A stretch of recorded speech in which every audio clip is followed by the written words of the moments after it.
Buenos días y feliz sábado para todos, espero que estén bien y feliz Navidad atrasada. Como dijo el pastor, hace ya 2 años y medio estamos viviendo el Project Patch. El PowerPoint no sé si está listo. Ahí es un lugar que queda en las montañas de Idaho, como a 1 hora al norte de Boise, no sé cuántos conocen del oeste. Esa foto que ven allí son los 2 dormitorios. El lugar es un lugar segregado, dormitorio de varones y de señoritas, y nunca, viste, la única ocasión es que se unen es para el culto los sábados. En el edificio del centro es la cafetería, que era hace muchos años la capilla y cafetería. Pero es un lugar bien hermoso, queda en las montañas y, como dijo el pastor Barrio, es un lugar para ayudar realmente a los adolescentes entre las edades de 12 a 17 años que tienen cualquier tipo de problema. Ahí tenemos muchachos y muchachas que vienen con problemas de adicciones, cualquier tipo de adicción, muchachos que tienen problemas con la ley, han sido arrestados, los van a mandar a la cárcel juvenil, el Estado los manda, los padres los mandan. Tenemos muchachos que han sido abusados de 1000 maneras y van acá. Y también tenemos muchachas y muchachos que simplemente están súper rebeldes y los padres ya realmente no saben qué hacer y entonces los mandan allá. El programa consta de 1 año donde ellos viven allí y no solamente se les da allí consejería para ayudarlos en el tipo de problemas que tienen, sino que también tienen la escuela. Aunque están allí por 1 año, no pierden la escuela, y cuando salen de ahí tenemos muchachos que llegan ahí con 15, 16 años, pero académicamente son como si estuvieran en tercer, cuarto, quinto en la escuela primaria y salen graduados aquí de high school. Realmente es una obra bien bonita que Dios nos ha permitido tener allí. Creo que hay algunas otras fotos, no sé. ¿Hacia dónde tengo que dirigir esto? ¿Hacia allá? No, ahí está. A veces se les trae animales, en este caso caballos, esa que ven en el centro es mi jefa. Se usan los caballos como tipo de terapia también para ayudar a los muchachos y a las muchachas. Bien bonito. Tengo como algunas 5 fotos, pero no sé si está apretando el botón correcto. El lugar queda, esa facilidad que vieron queda a orillas de este río. Y a ese lado del río, o sea, de este lado, hay una montaña de casi 2000 pies de altura, súper linda. Y queda en la montaña. Ahora mismo cuando veníamos para acá cayeron 15 pulgadas de nieve, eso los que les gusta la nieve, allá pueden ir. Con este río no solamente tenemos la consejería, el área espiritual y la académica, pero también se hacen muchas actividades al aire libre, lo que llamamos outdoor. Y esto no me está funcionando, no sé. Esa es la capilla. No sé si cuántos han escuchado de Maranata, una organización que hace trabajo misionero. Maranata construyó esta capilla en el 2005. Somos una organización sin fines de lucro. No estamos ahí para ganarnos dinero. Todos los que trabajamos ahí realmente somos misioneros. Esto fue recién construida, no sé si pueden ver alrededor, en el 2005. Bien linda. Es el edificio de Cholimán nuevo. Todo realmente ha sido donado.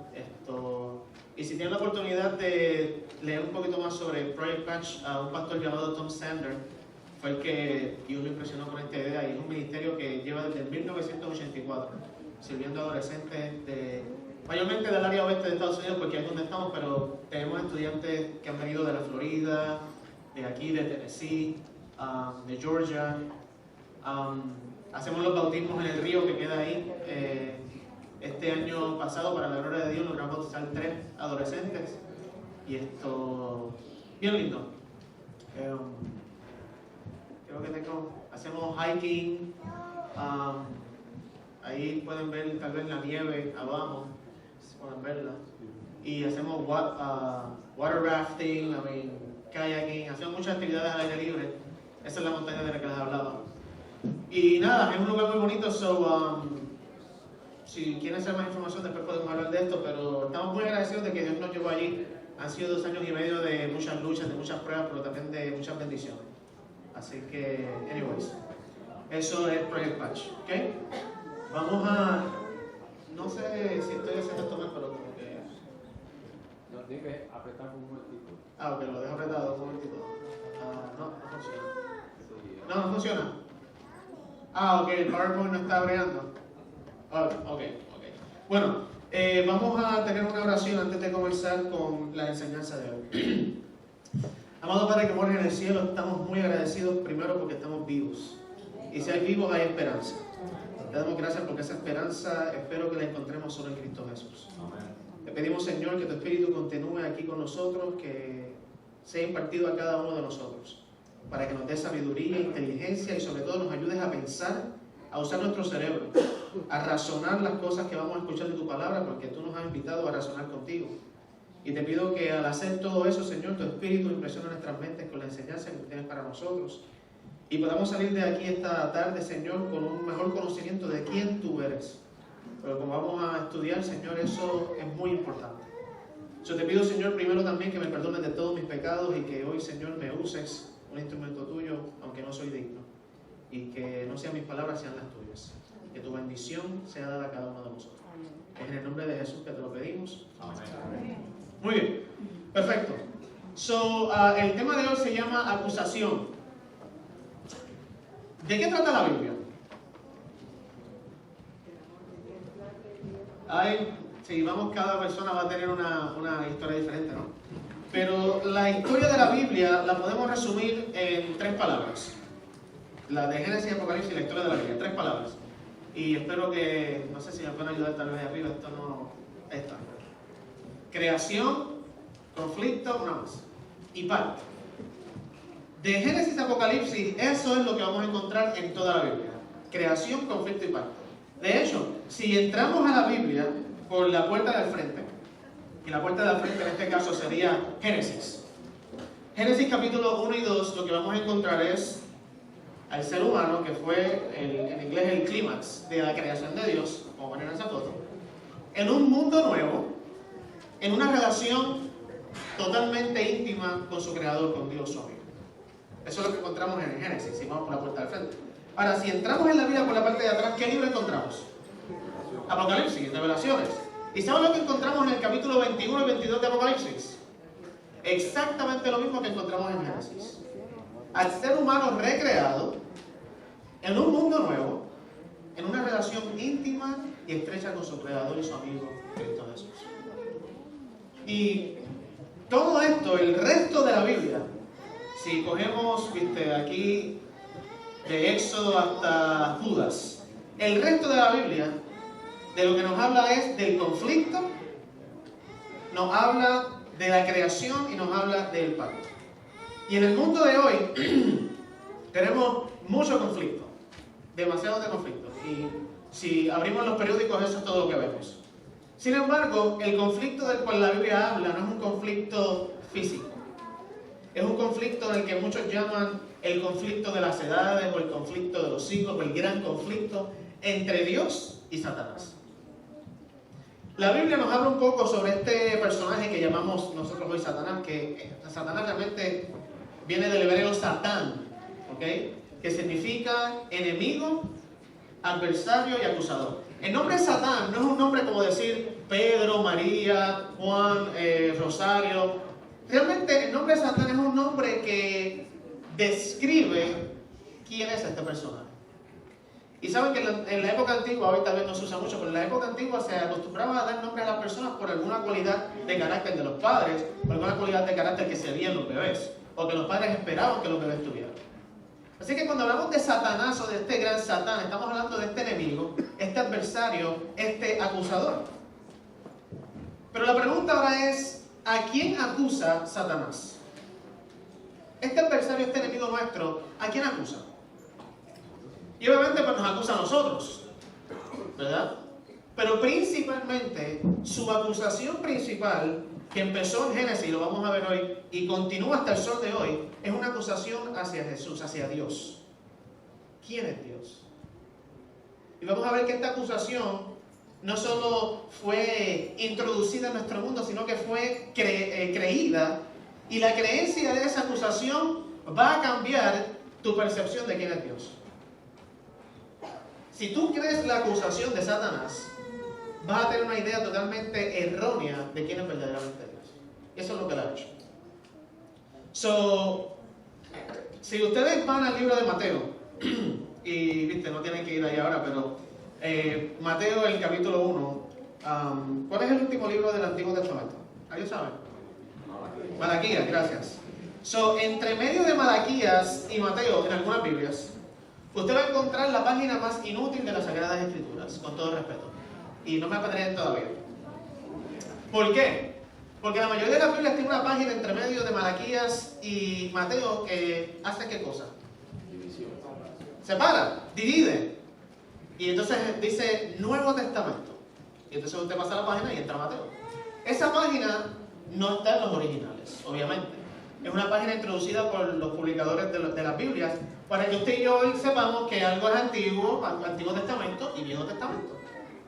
Y por eso digo que es una página bien inútil en la Biblia, porque realmente no hay una separación, ni una división, ni una distinción entre el Viejo y el Nuevo Testamento. En todo caso, lo que hay es una continuación de la historia del Viejo Testamento. Y aún el nombre Viejo Testamento y Nuevo Testamento suena raro, porque realmente, ¿qué usted hace con las cosas viejas? Ya las botan, porque son ¿qué? Viejas, inútiles, innecesarias, y quiere algo nuevo. No voy a preguntar, ¿verdad? Pero me imagino cuántos aquí recibieron un nuevo teléfono celular en las Navidades. Porque ya el otro era muy obsoleto, era un iPhone 5, ya está el iPhone 6, usted quiere el iPhone 6, ¿verdad? Porque ya el 5, aunque está totalmente en excelentes condiciones, ya es que viejo.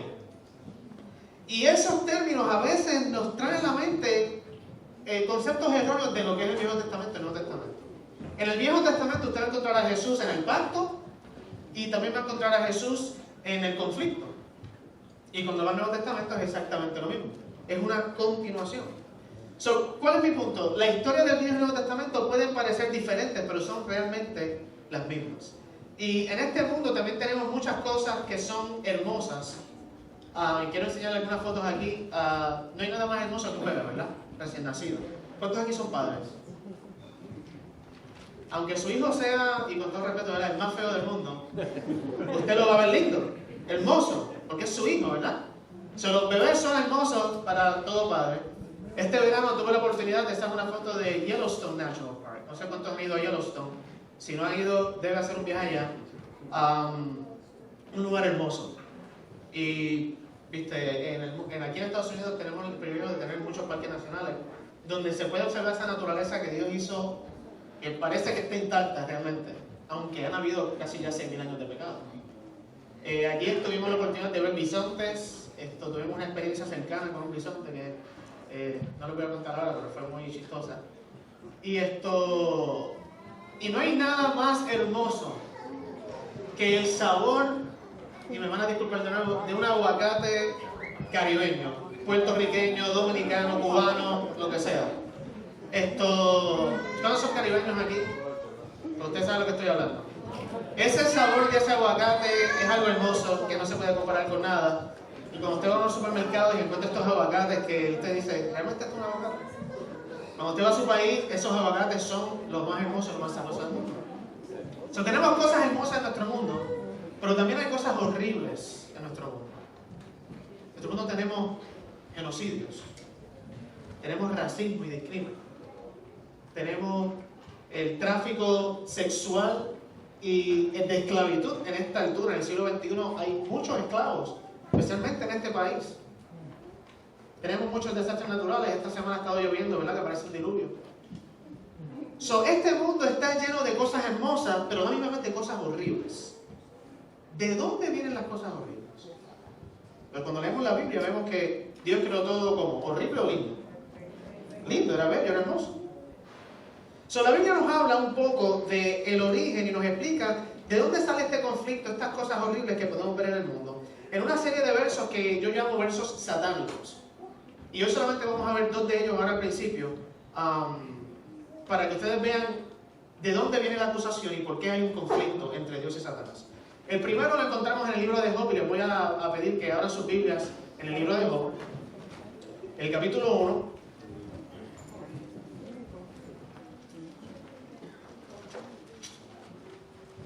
Y vamos a leer el versículo 6. Job 1:6. Un día fueron los hijos de Dios a presentarse ante el Señor, y entre ellos se presentó ¿quién? Satanás.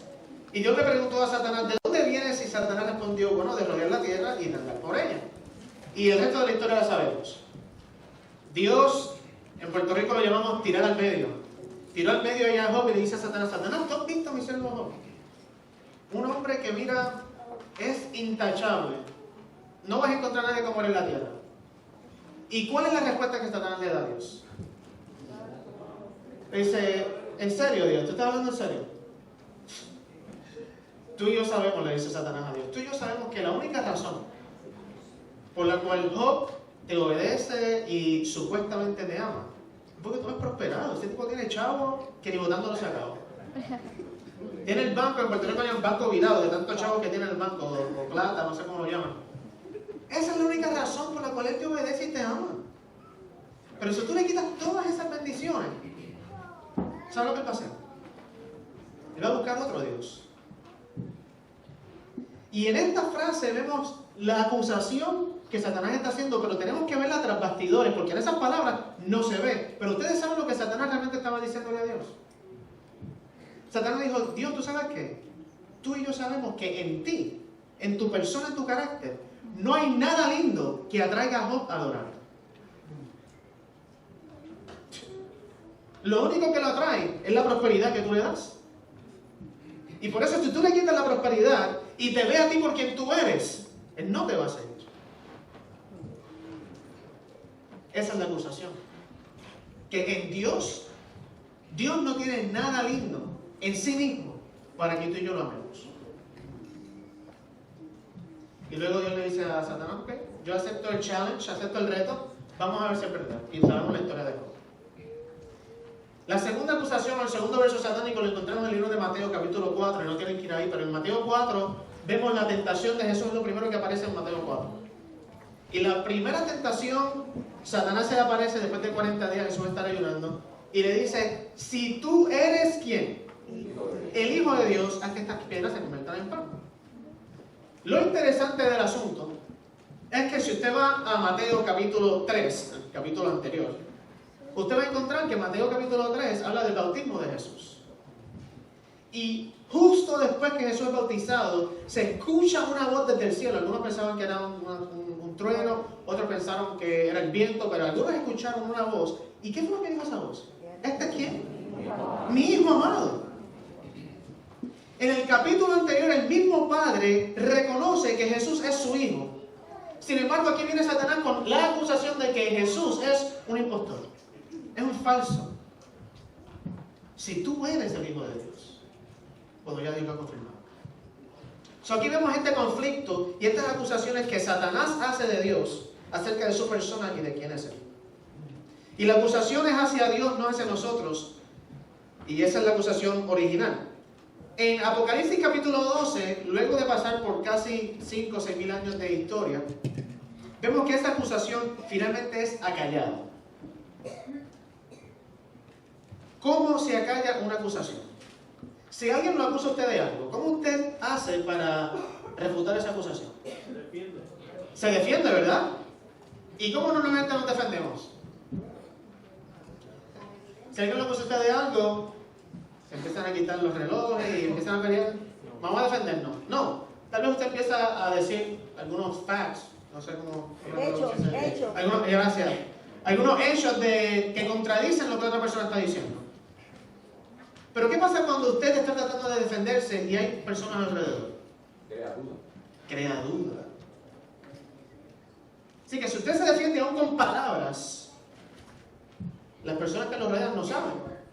La duda está siendo ¿qué? Sembrada. ¿Cómo se acalla una acusación? Hay muchas personas, y en Project Patch tengo muchachos que viven en Estados Unidos, tienen 15, 16 años, nunca han leído una Biblia. Y cuando van allí y se encuentran con quién es Jesús, hacen la pregunta clásica que tal vez alguien aquí se la ha hecho o se está haciendo ahora. La pregunta es esta. Si Dios sabe todas las cosas, si sabía que Satanás iba a hacer todo eso, ¿por qué rayos lo creó? ¿Por qué Dios creó a Satanás en vez de decir, mira, yo sé lo que él va a hacer, pero no lo creo? Y al principio esa pregunta parece la más lógica y la más contundente, el argumento más fuerte en contra de la existencia de Dios. Sin embargo, cuando la analizamos, nos damos cuenta que en realidad esta pregunta es la más absurda que podemos hacer. Y vamos a ver por qué. ¿Cómo acallamos una acusación? ¿Se acalla matando a la persona que la hizo? No creándola, destruyéndola. Te voy a dar un ejemplo.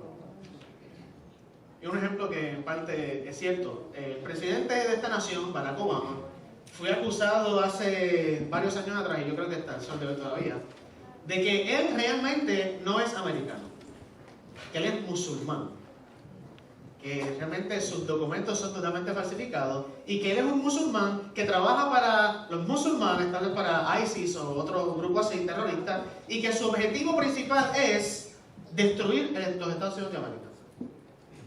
Una de las personas que empezó con esto, tal vez usted ha escuchado su nombre, Donald Trump. ¿Ha escuchado su nombre?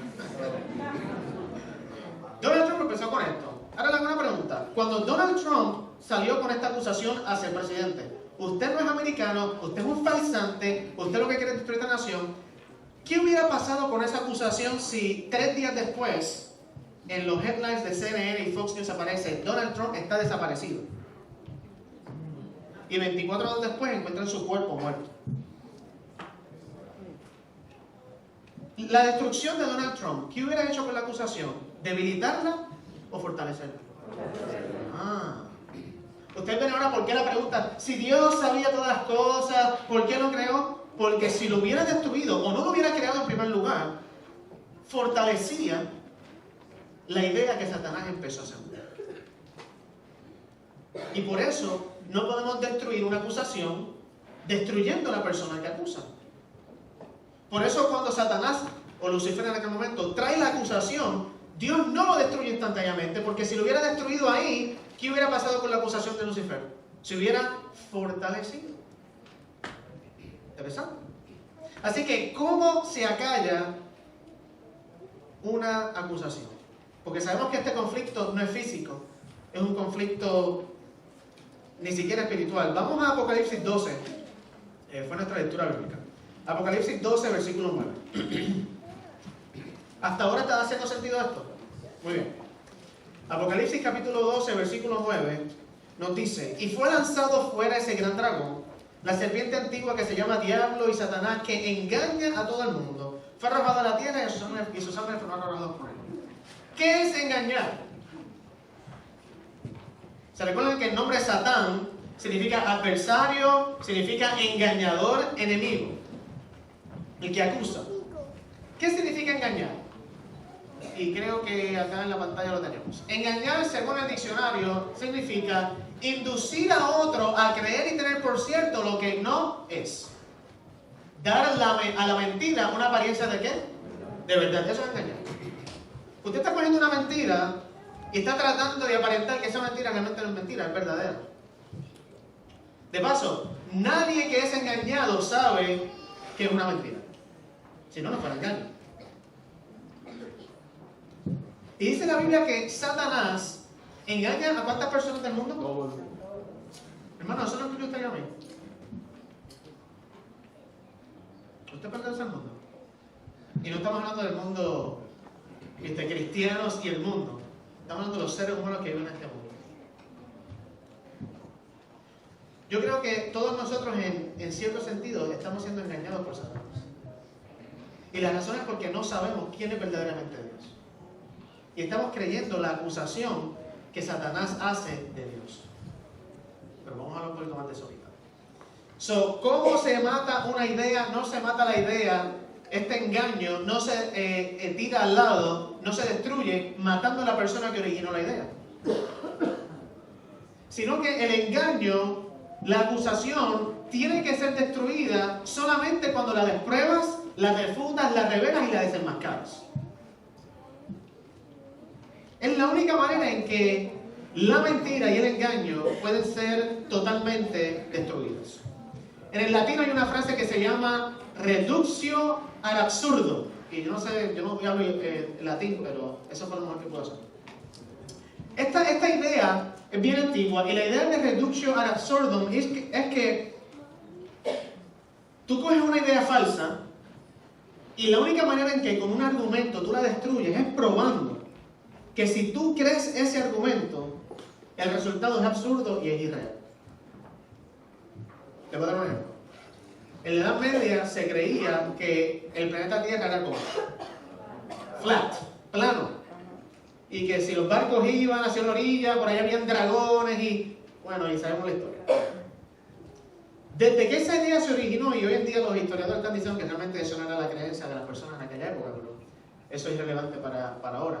Pero asumiendo que esa fuera la idea, hoy en día tenemos tantas y tantos argumentos en contra de eso. O sea, hoy en día tenemos satélites, ¿verdad? Y los satélites desde arriba tiran una foto del planeta. ¿Y cómo es el planeta? ¿Es plano o es redondo como una esfera? Es como una esfera. Hoy en día, la persona que realmente crea que el planeta es plano, lo único que usted tiene que hacer es ir a Google Images y pone planeta Tierra, tira una foto y le muestra, mira, esto es una foto real del planeta. ¿Es plano o es redondo? Y si la persona todavía continúa, no, es plano. Entonces, usted ganó el argumento porque usted ya tiene la evidencia que refuta que creer hoy en día que el planeta es plano es absurdo, es irreal. Porque hoy en día la Tierra se ve así. Reductio ad absurdum. ¿Cómo se acalla una acusación? Juan 8:44, si vamos a la Biblia. Jesús dijo estas palabras acerca de nuestro adversario, ese acusador. Juan 8:44. Jesús dijo, vosotros sois de vuestro padre el diablo, y los deseos de vuestro padre quieres cumplir. Él, el diablo, ha sido homicida desde el principio, y no permaneció en la verdad, porque no hay verdad en él. Cuando habla mentira, habla de lo que él mismo es, porque es mentiroso y padre de mentira. Jesús dice aquí que Satanás es un homicida, un asesino, ¿desde cuándo? Desde el principio. ¿Qué principio? El de la creación, ¿no? Aún, si vamos antes, desde la rebelión en el cielo. Pero hay un problema aquí. Porque si vamos al cielo o vamos a la creación, ¿a cuántas personas mató Satanás? A nadie. Pero Jesús dice aquí que él es un homicida ¿desde cuándo? Desde el principio. ¿Qué significa eso? Que él es un homicida desde el principio. No todo pecado es homicida o asesinato, pero todo pecado es asesinato en su intención, o es homicidio en su intención. Y voy a explicar lo que quiero decir con esto. El término, de hecho, pecado, es un término teológico. Si queremos ponerlo en un término más sencillo de entender, podemos usar una palabra como egoísmo. No todo egoísmo es asesinato, pero todo egoísmo es asesinato en su intención. Un ejemplo, si usted y yo vamos por la calle y yo veo sus zapatos, yo siempre he sido fanático de Michael Jordan, del baloncesto. Si usted tiene unas Jordans, unas Kenny Jordans, y yo las quiero, pero no tengo el dinero, y te digo, dame tus zapatos, tú me vas a decir que no. No, claro, es obvio. Y yo te sigo insistiendo, dame tus zapatos, y tú me dices que no.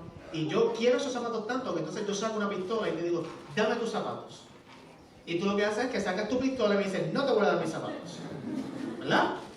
Las pistolas realmente son una conveniencia para lo que realmente tú quieres obtener. ¿Qué es? ¿Qué cosa? Los zapatos. Y estás dispuesto a matar a una persona por unos zapatos que tú quieres. Eso es egoísmo. Estás poniendo unos zapatos por encima de un ser humano. ¿Qué tiene más valor? ¿Un ser humano o un par de zapatos? ¿Cómo?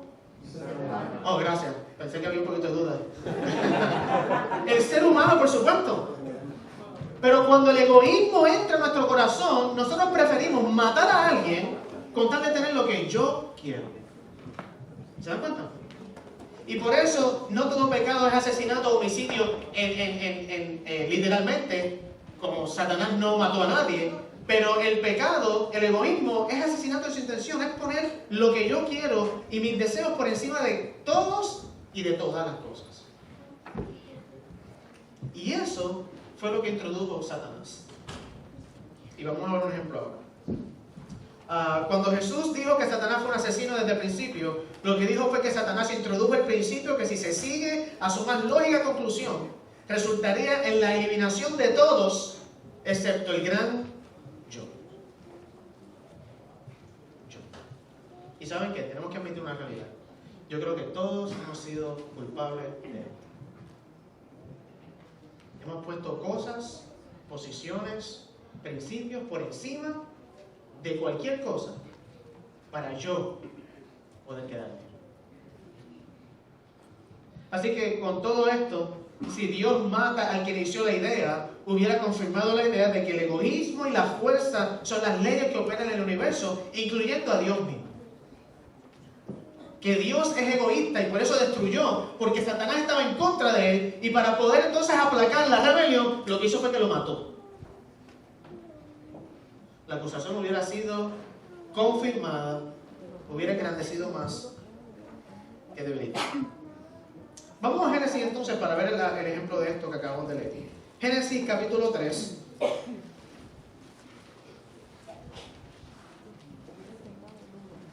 Y vamos al versículo 1.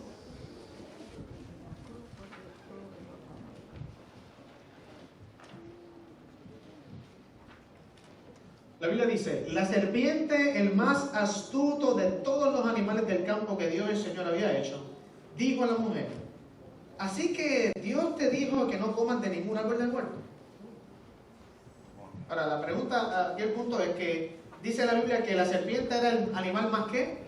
Más astuto. Realmente no era la serpiente el animal más astuto. ¿Quién era el más astuto? Satanás mismo. Y astuto significa cándido, que es hábil e ingenioso y consigue cosas mediante engaños. No nos debe sorprender entonces que Apocalipsis 12:9 define a Satanás como el que engaña a todo el mundo, porque él es astuto.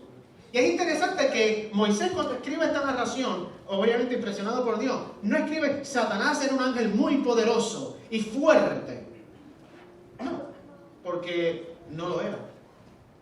Fuerte en el sentido de que podía pelear físicamente con Dios y tal vez ganarle. O sea, lo único que Dios tenía que hacer para destruir a Satanás era decir: Satanás, adiós. Y ahí quedaba Satanás.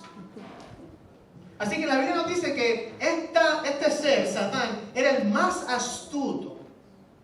Capaz que era el más astuto del cielo.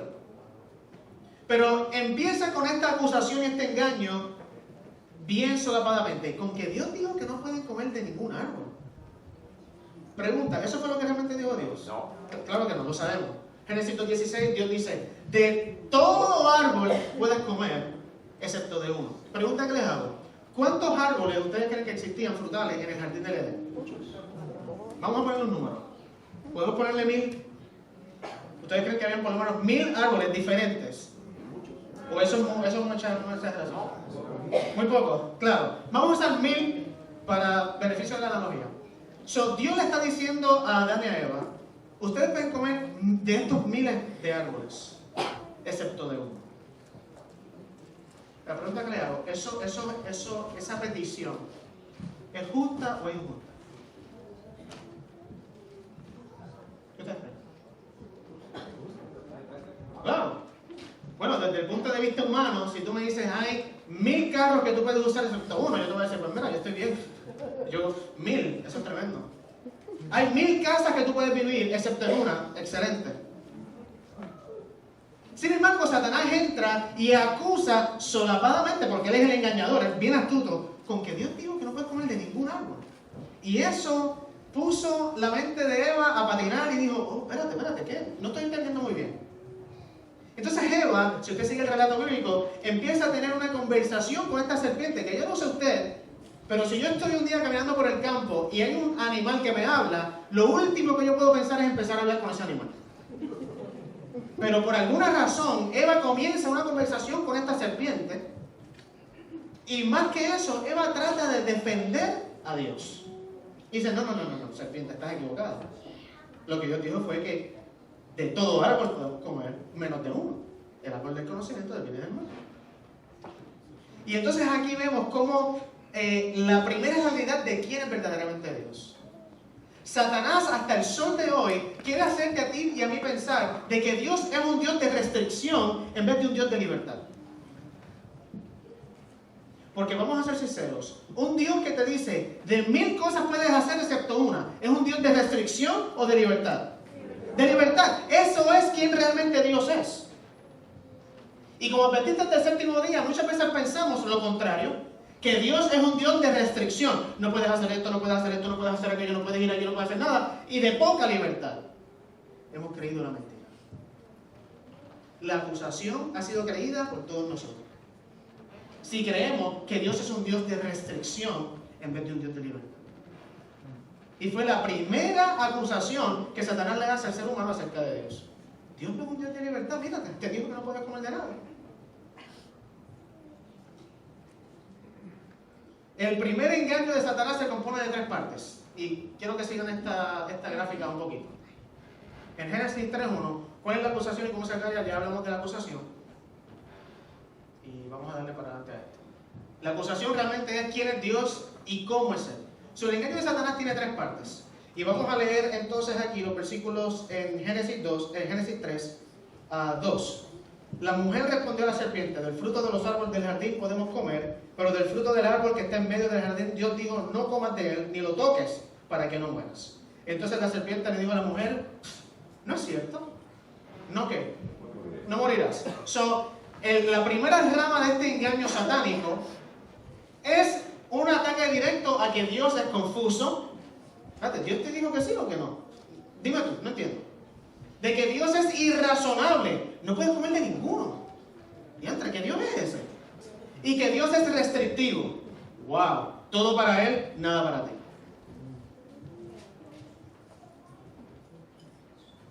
La segunda pierna, por decirlo así, de este engaño satánico es que Dios es deshonesto e indigno de confianza. Que vas a morir. ¿Estás loca?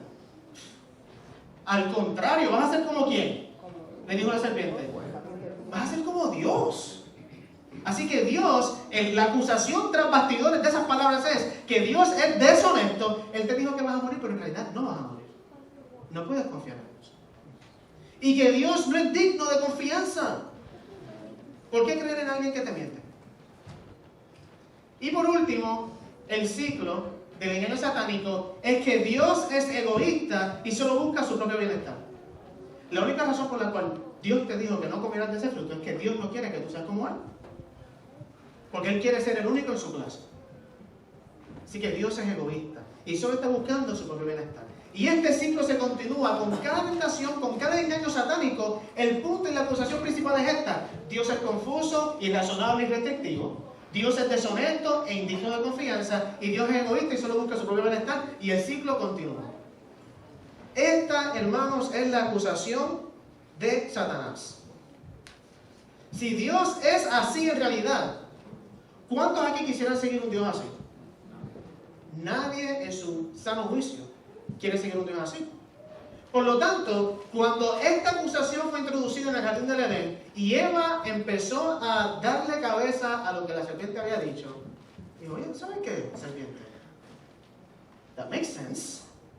Claro. ¿Por qué me dijo Dios? Y empezó a ¿qué? A dudar. Y una vez la duda entró, la confianza en Dios que Eva tenía fue totalmente derrumbada y ahí agarró la fruta. ¿Todo por qué? Porque su pensamiento de quién es realmente Dios fue, en inglés dicen shaken, fue jamaqueado, sí, lo hacía en Puerto Rico. Sacudido. Sacudido, gracias, hermano. Sacudido.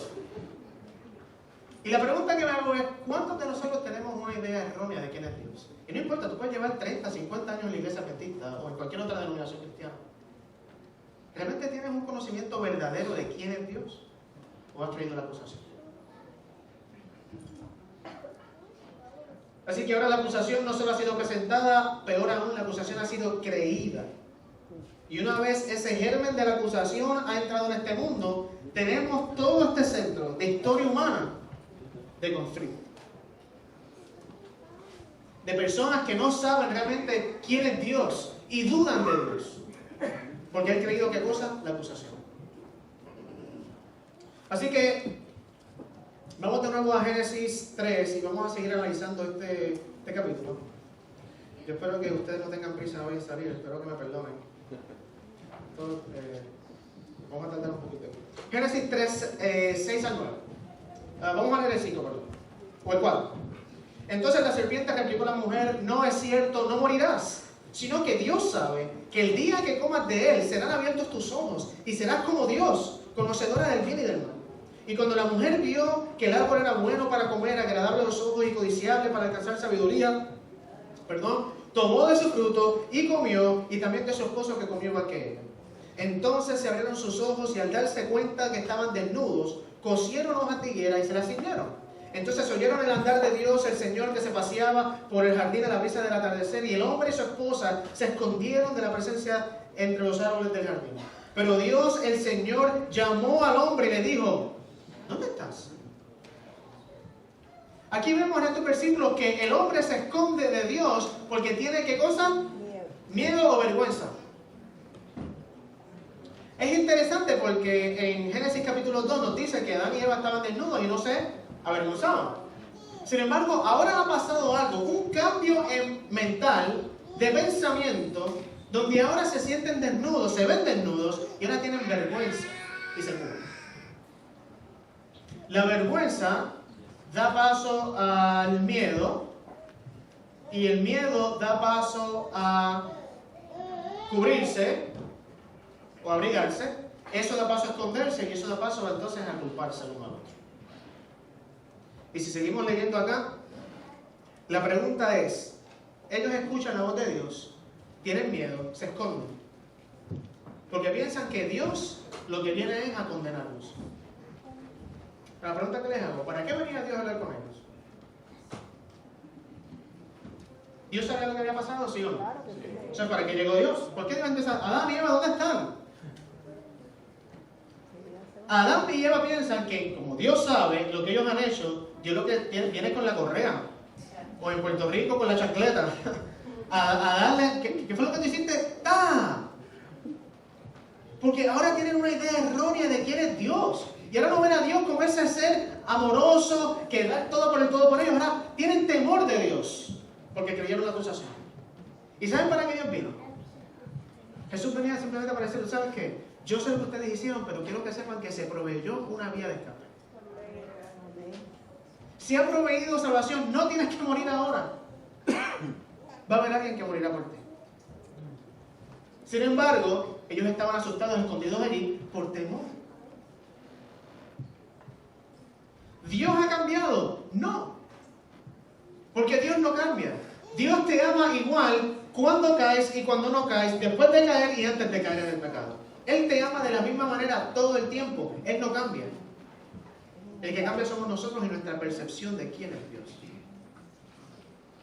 Así que la realidad es que la actitud de Dios hacia nosotros nunca cambia. Dios nos ama siempre igual. Y este miedo de Adán y Eva no fue porque Dios le dijo: el día que comas de esa fruta te voy a matar. ¿Eso fue lo que Dios le dijo? No. Vamos a leer un momentito. Génesis capítulo 2, 17. Vamos a leer 16 y 17. Y Dios, el Señor, mandó al hombre: puedes comer de todo árbol del huerto, porque es un Dios de libertad en vez de restricción. Eso quiere verdaderamente Dios. Pero del árbol del conocimiento del bien y del mal no comerás. El día que comas de él, de cierto morirás. ¿Habrá una diferencia entre decirle a alguien: si comes de ese árbol te voy a matar, a decirle: el día que comas vas a morir? En la primera, si alguien te dice: si tú comes de ese árbol te voy a matar, lo que yo te estoy diciendo es que yo tengo la autoridad y no quiero lidiar con tu rebelión y te voy a destruir inmediatamente. En la otra, que es el récord original, Dios le dice: el día que comas morirás. Dios le está dando una advertencia.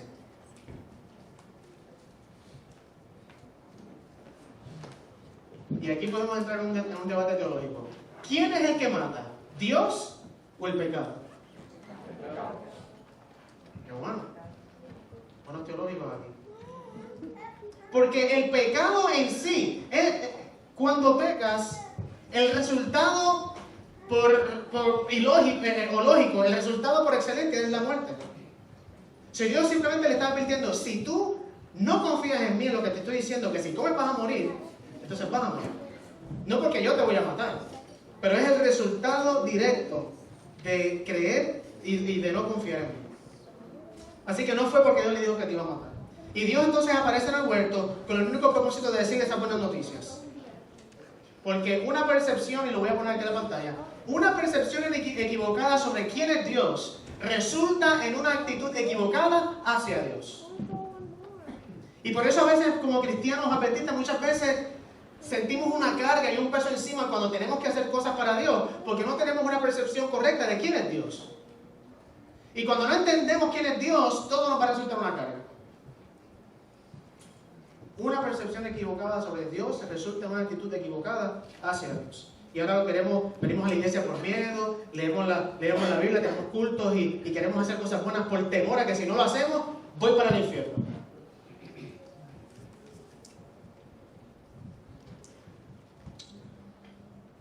Génesis 3, 10 al 13. Y Adán respondió: oí tu andar por el jardín y tuve miedo porque estaba desnudo y me escondí. Y Dios le dijo: ¿quién te enseñó que estabas desnudo? ¿Has comido del árbol que te prohibí comer? Y el hombre respondió: la mujer que me diste por compañera me dio el árbol y comí. Entonces Dios el Señor dijo a la mujer: ¿qué has hecho? Y la mujer respondió: la serpiente me engañó y comí. Y aquí vemos un cambio drástico de actitud mental.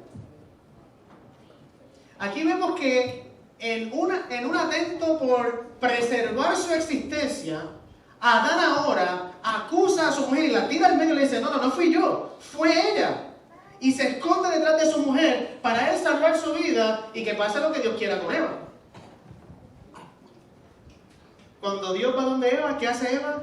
Exactamente lo mismo. Busca a la serpiente, la pone enfrente de ella. No fui yo, fue la serpiente que me engañó, y está dispuesta a que la serpiente muera para ella salvarse. Adán está dispuesto a que Eva muera instantáneamente con tal de él ¿qué? Vivir. Una pregunta: ¿quién le enseñó a hacer eso a Adán y a Eva? ¿Quién? Nadie. Echarle la culpa a otro. ¿Ah? Instinto de sobrevivencia. El instinto de sobrevivencia kicked in. Ahora, ese instinto de sobrevivencia es piadoso, es de Dios. No. Dios no quiere que para tú salvarte mates a otro. Ese instinto de sobrevivencia es totalmente uno que viene por la naturaleza caída que Adán y Eva ahora están experimentando. Es algo totalmente nuevo. Satanás no se lo enseñó, Dios no se lo enseñó. Ellos ahora tienen este instinto de que los otros mueran, yo no. Que a ti te botan de la universidad, a mí no. Que a ti te cojan por los taxes, a mí no. Que a ti te coja la migra, a mí no. ¿Ven? Puro egoísmo. Totalmente. Y eso es lo que entró gracias a creer la acusación de Satanás. ¿Qué más tengo aquí? Me perdí en mi nota. Génesis 3 nos dice que el problema no se va a arreglar a sí mismo. Vamos a Génesis 3, 14 y 15. Y Dios el Señor dijo a la serpiente: por cuanto esto hiciste, maldita serás entre todas las bestias y entre todos los animales del campo. Sobre tu pecho andarás y polvo comerás todos los días de tu vida. Enemistad pondré entre ti y la mujer, entre tu descendencia y el descendiente de ella. Tú le herirás el talón, pero él te aplastará la cabeza. Y ahora aquí vamos a entrar en un tema un poquito más profundo. Aquí Dios nos está diciendo que el problema, este conflicto que surge aquí en Génesis, no se va a resolver ahí. Este conflicto tiene que seguir. Y en tiempo, un descendiente de Eva iba a terminar el conflicto, aplastándole la cabeza a esta serpiente. Pero el conflicto no podía terminar ahí. Porque si terminaba ahí, ¿qué pasaba con la acusación?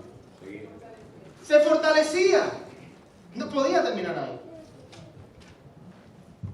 Dios no invita a Satanás a boxear ni lo destruye instantáneamente, porque eso confirmaría en la mente de Adán y Eva la acusación. Si Dios destruye a Satanás ahí, el miedo que sentía Adán y Eva de: ay, Dios me está buscando a esconderte, hubiera dicho: wow, viste, menos mal que le pasó a Satanás, vamos nosotros ahora a obedecer a Dios, porque si no, hasta aquí llegamos. Así que Dios dice: va a tomar tiempo, para restaurar la acusación que la serpiente hizo de mí, pero con el tiempo él será expuesto, su acusación será expuesta, su mentira será expuesta acerca de mí. Y recuerden que solamente hay una manera de conseguir victoria sobre una acusación, y es exponiendo la acusación, desenmascarando la mentira. Dios dice: va a ser un proceso para mí ganar este conflicto y ganar la confianza y el amor de ustedes humanos, pero para llegar allí a esa victoria yo tengo que ser herido. Es lo que dice el versículo 15. Enemistad pondré entre ti la mujer, entre tu descendencia y el descendiente de ella, tú le herirás el talón. Wow. Aquí en Génesis capítulo 1, 2 y 3, ya podemos ver claramente la historia del Evangelio. La caída del hombre y cómo se levanta un Salvador que va a ser herido por nuestras rebeliones para poder alcanzar la victoria. Dios dice, va a haber una liberación. Este control que Satanás tiene sobre este mundo y sobre ti no es para siempre, es temporero, pero eso va a involucrar la muerte y la herida de libertad. Hay una cita en el conflicto de los siglos, que voy a poner aquí en la pantalla, espero que la puedan leer. Dice, Satanás se esfuerza siempre en presentar de un modo falso, ¿qué cosa? El carácter de Dios, la naturaleza del pecado y las verdaderas consecuencias que tendrá la gran controversia, este conflicto. Satanás se esfuerza siempre para que tú y yo no entendamos la realidad. Dice, sus sofismas les hace aceptar las falsas ideas acerca de Dios, de suerte que le miran con temor y odio más bien que con amor.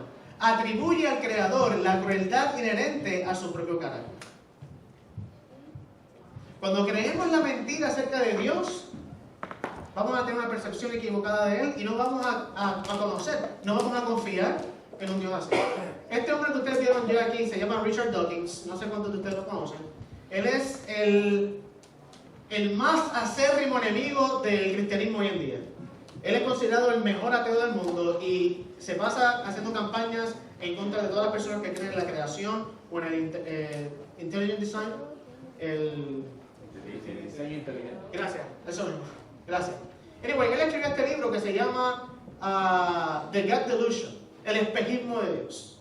Y yo quiero leerles un pedacito de cómo él describe quién es Dios para él. ¿Están listos? Así como lo describe. El Dios del Antiguo Testamento es sin duda el personaje más desagradable en toda ficción. Celoso y orgulloso, un mezquino, injusto, controlador implacable, un vengativo limpiador étnico, sediento de sangre, un misógino, homófobo, racista, infanticida, genocida, filicida, pestilente, megalómano, sadomasoquista, matón, caprichosamente malévolo. Ese Dios que los cristianos creen es eso. Y él va más allá, él dice, lee la Biblia para que te des cuenta.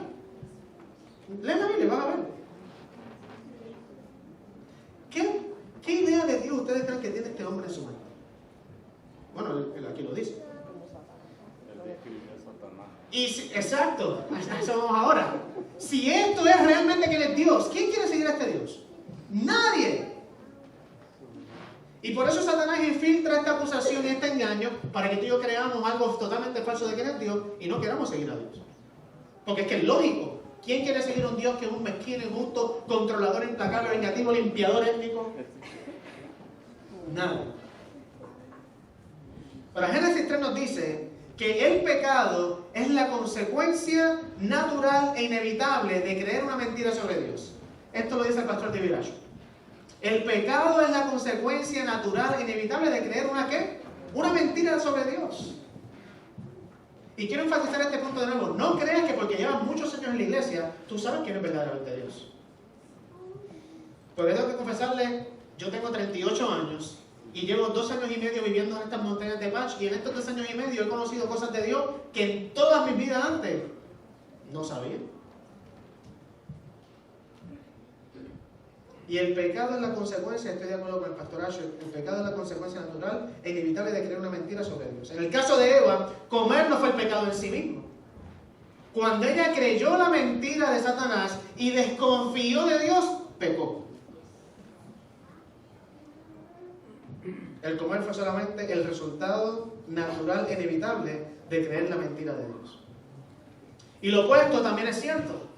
Lo opuesto es que el verdadero amor y la amabilidad, viviendo de la manera que fui creado para vivir, es el resultado de tener y creer la verdad acerca de quién es Dios. Amén. Y por eso muchas veces tenemos que sacar de nuestra mente Todas las ideas y los conceptos que hemos adquirido de Dios a través de la televisión, a través de la música, a través de mis abuelos, a través del pastor, a través de quien sea, y empezar con la Biblia uno a uno. ¿Qué me dice Dios en su palabra? ¿Qué es Él? Y solo ahí tú vas a poder entender quién es Él realmente. Sin intermediarios, porque Dios quiere revelarse a ti. Él quiere que tú sepas quién es Él. Él quiere que tú confíes en Él y que lo ames, pero no por la fuerza. Muchos cristianos bien intencionados creen que la clave para dejar de pecar y vivir con amor y amabilidad es decir, de mañana en adelante no fumo más. De mañana en adelante no veo más pornografía. Si fuera tan fácil. Pero no lo es. Porque ojalá que ya tú sepas que la única manera en que tú puedes vencer el pecado es teniendo a Jesús de tu lado para que Él lo venza.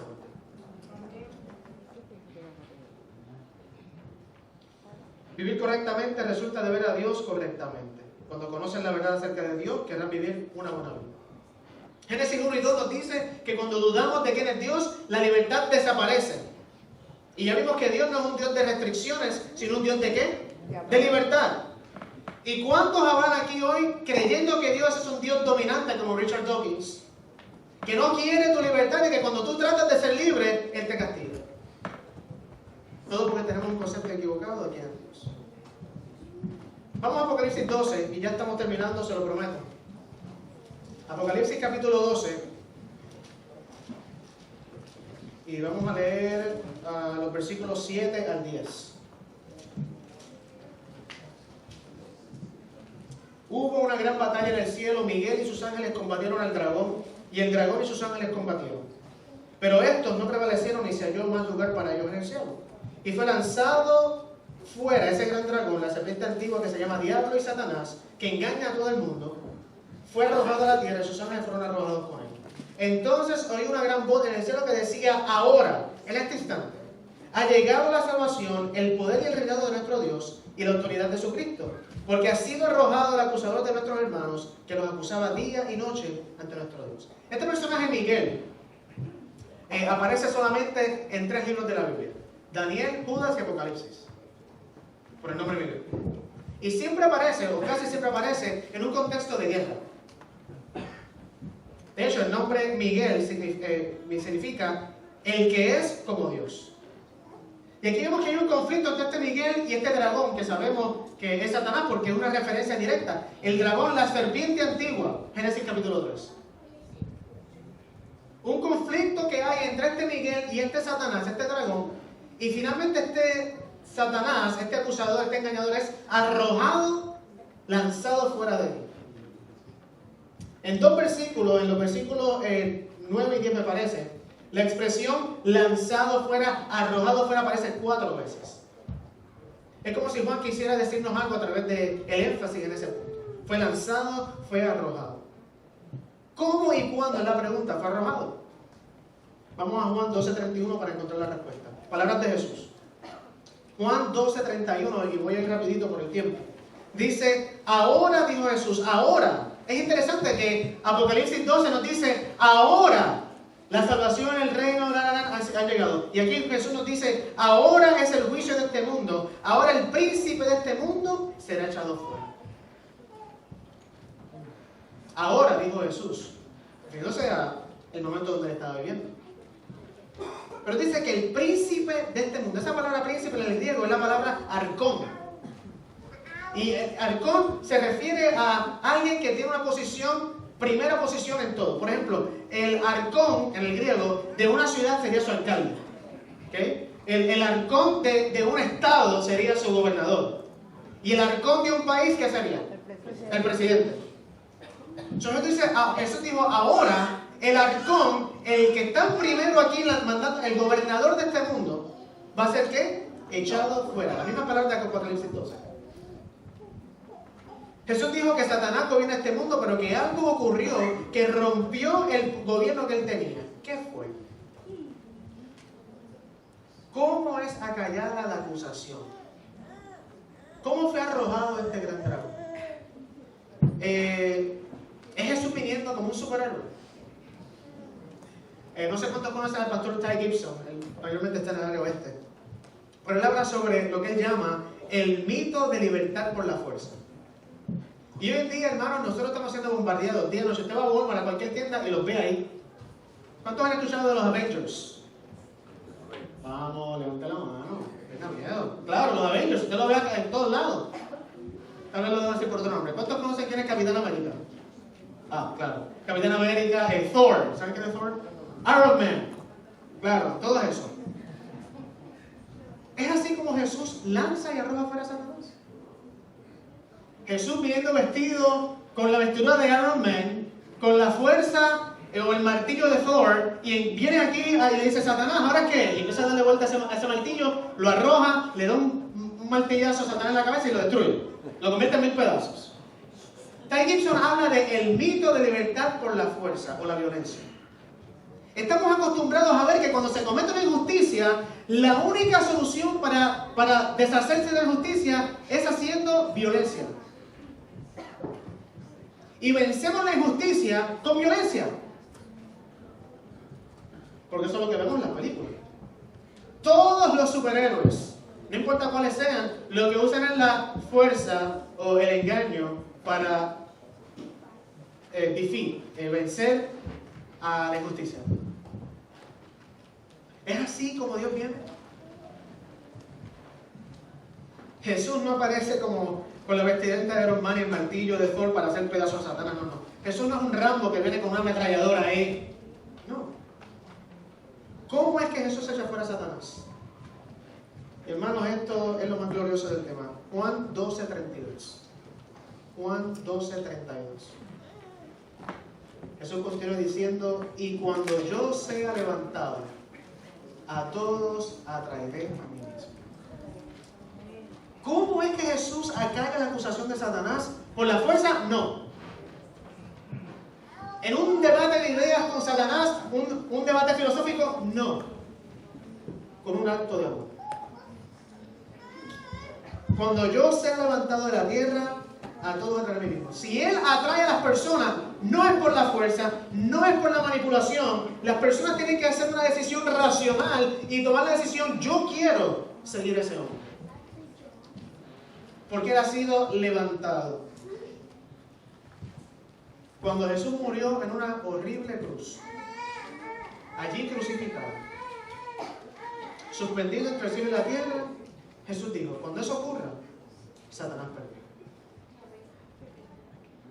Y por eso Jesús dice aquí en Juan: ahora el príncipe de este mundo es echado fuera. Porque yo estoy a punto de ser crucificado. Y cuando yo muera, gané. Y puede haber aquí rascándose la cabeza: Ángelo, espérate. Me parece que si tú mueres, perdiste.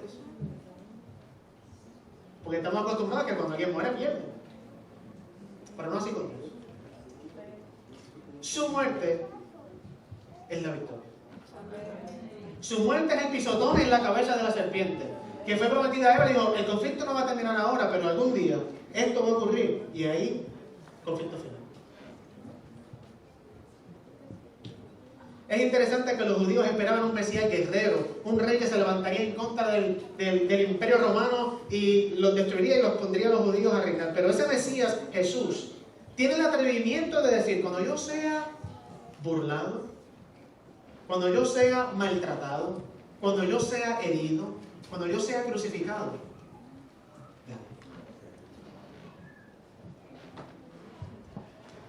la salvación, la fuerza, el poder y el reino de Dios son establecidos por amor, sacrificio y humillación, no por la fuerza. ¿Y qué reino es este de un Salvador crucificado? ¿Qué medios se usan para crear la acusación? Un acto de amor sacrificado. ¿Será posible que ese es Dios, hermanos? ¿Será posible que verdaderamente el Salvador, el Libertador, se puede ver así? ¿Qué si esa acusación en Génesis 3 ha sido probada, no solo de ser falsa, sino de ser una acusación totalmente diabólica? ¿Qué tal si las palabras usadas para describir a este Dios por la serpiente, como dijo un hermano aquí antes, son exactamente las palabras que describen a Satanás mismo? O sea, las personas han creído las falsas acusaciones en contra de Dios y no saben quién es Él realmente. y termino con esto. La Biblia describe a Dios de muchas maneras. Y cuando se trata de animales para describir a Dios, no describe a Dios como un gran oso grizzly. ¡Ah, este es Dios! O no lo describe como un lobo o como un tiburón blanco. Lo describe como eso. Ahora le hago una pregunta. ¿Alguien aquí le tiene miedo a una oveja? Si usted levanta la mano, lamento decirle que se va a avergonzar porque una oveja es como tenerle miedo a un chihuahua, aunque yo le tenía miedo a chihuahua. Pero nadie le tiene miedo a un cordero. Y es interesante que en el Nuevo Testamento 28 veces Jesús es describido como el cordero. El cordero no es un animal intimidante. No tiene colmillos, no tiene garras, no es rápido. Cuando usted ve un cordero, ¿cuál es la primera palabra, la primera emoción que le viene? Algunas personas me digan. Ternura. Ternura, ¿qué más? Ternura, ¿algo más? Nobleza. Nobleza, ajá. ¿Qué cosa? Cute, claro. Cuando usted ve un cordero, ¿qué quiere? ¡Ay, qué lindo! Déjame acariciarlo. Y los nenes míos, papi, yo quiero uno. Un cordero es un animal deseado. No es un animal que alguien viene, ay, ahí viene un cordero, déjame irme, esconderme. Nadie hace eso. Y es interesante que es el animal que Dios utiliza más veces para describir quién es Él. ¡Wow! Un cordero. ¿Qué tal si el ser más poderoso del universo, con la más grande fuerza y la más grande inteligencia, se describe a sí mismo como un cordero? ¡Hey, mundo! Yo soy como un cordero. Apocalipsis 5, y con esto ya vamos terminando. Apocalipsis capítulo 5, versículos 5 y 6. Juan ve una revelación del trono de Dios. ¿Okay? Apocalipsis capítulo 5. Y miren lo que dice aquí. Es interesante. Apocalipsis 5, 5. Entonces uno de los ancianos me dijo, no llores. El león de la tribu de Judá, la raíz de David, obviamente está escribiendo a Dios, ha vencido para abrir el libro y desatar sus 7 sellos. Entonces, en medio del trono, de los 4 seres vivientes y de los ancianos, vi de pie a quién? A un cordero, como si hubiera sido inmolado, que tenía 7 cuernos y 7 ojos, que son los 7 espíritus de Dios enviados a toda la tierra. Un cordero está sentado, ¿dónde? En el trono. Está allí en el trono. Cuando Juan ve estos tronos que representan autoridad, ve un cordero. A un cordero sentado en el trono del universo. Pastor David Ashford tiene una cita más que quiero compartir con ustedes y él dice lo siguiente. Si llego a ella. Discúlpenme. No pasa. Él dice aquí, Dios no gobierna por la fuerza de su poder, sino por la belleza y humildad de su carácter. ¿Cuál es eso de nuevo? Dios no gobierna por la fuerza de su poder, sino por la belleza y humildad de su carácter. Él puede gobernar con poder y obligarnos a seguirlo. Quizás aún amenazarnos de que si no lo sigues te mato. Pero así no es como Él quiere gobernar. Él no puede gobernar con la fuerza, sino con amor, lo que es verdaderamente su carácter. Y Bruce Shelley, esta es la cita, disculpen, él escribió un libro, que se llama El cristianismo, la historia de la iglesia en idioma sencillo. Si puedo pasar el slide para atrás. Él dice en el libro Church History in Plain Language, el cristianismo es la única gran religión que tiene como evento central la humillación de su Dios. No, usted es poderoso, yo no sé si usted está entendiendo esto. La humillación de Dios es el acto central de nuestra creencia. Ese sacrificio de nuestro Creador nos muestra claramente quién es Él. Y por eso tenemos que estudiar la historia de Jesús para ver quién es verdaderamente Dios. Y cuando entiendas la historia de Jesús y entiendas quién es Dios, no vas a querer hacer otra cosa que entregarte a Él y servirle. Por amor, voluntariamente, usando tu mente. Una mente sana no va a querer hacer otra cosa que eso. Porque conoce la verdad de Dios y no ha creído las cosas. Y si esto es cierto, si el Dios eterno omnipotente es como un cordero sentado en el trono, al que yo no tengo que tenerle nada de miedo, si eso es cierto, y creo que tengo todas las razones para creer que es cierto, ¿puedes pensar en algo que sea mejor que seguir a ese Dios? que seguir a ese Dios. ¿Qué si existe un Dios que está en el trono, está en control y es un cordero? Si un Dios así existe, hermanos, yo quiero servir a ese Dios. Yo quiero seguir a ese Dios. Y quiero conocerlo, para que mi mentalidad de la imagen de Dios esté clara y no cree en la acusación de Satanás. ¿Ese será tu deseo hoy también? ¿Quieres escoger a Dios? ¿Quieres seguir al Cordero? Por donde quiera que lo haya. Si ese es tu deseo, mientras yo termino con oración, lo único que tienes que hacer es decírselo a Dios en tu mente. Jesús, quiero seguirte. Revélate a mí y ayúdame a saber quién tú eres realmente. Y ayúdame a no creer en las acusaciones de Satanás, que están por todas partes, by the way. Satanás está bombardeándonos con totales falsas acusaciones de quién es Dios. No las creamos, pero para no creerlas tenemos que estar alimentándonos de Cristo Jesús. Nada más. Si ese es tu deseo, mientras yo oro, díselo a Dios y vamos a orar. Padre Santo, Dios mi amor, gracias por ser el Dios que eres. No eres un Dios vengativo, no eres un Dios de odio, no eres un Dios que está pendiente solo para castigarnos. No eres un Dios que nos obliga a hacer nada. Padre, tú eres un Dios totalmente diferente a lo que tal vez hemos querido toda nuestra vida.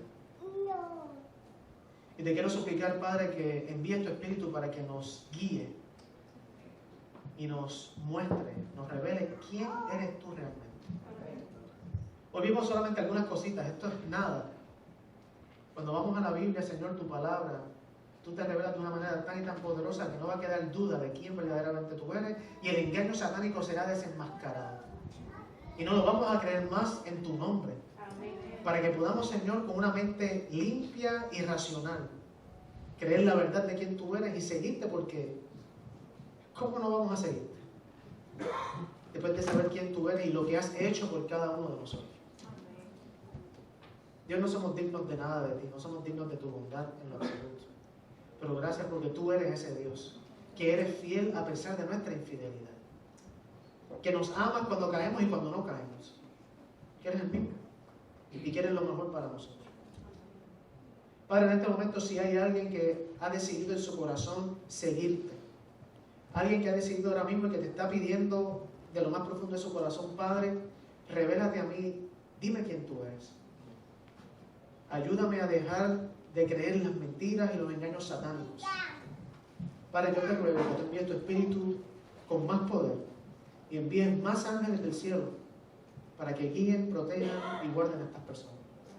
Y que, Señor, así mismo como tú nos has revelado quién tú eres, que podamos salir y revelar a otros quién realmente tú eres, para que nadie viva con miedo de ti, para que nadie viva con dudas de ti y con una falta de confianza, sino que podamos darnos el 100%, Señor, y rendirnos totalmente a ti, porque tú eres nuestro grande y amante Salvador. Gracias, Dios, por eso. En el nombre de Jesús. Amén.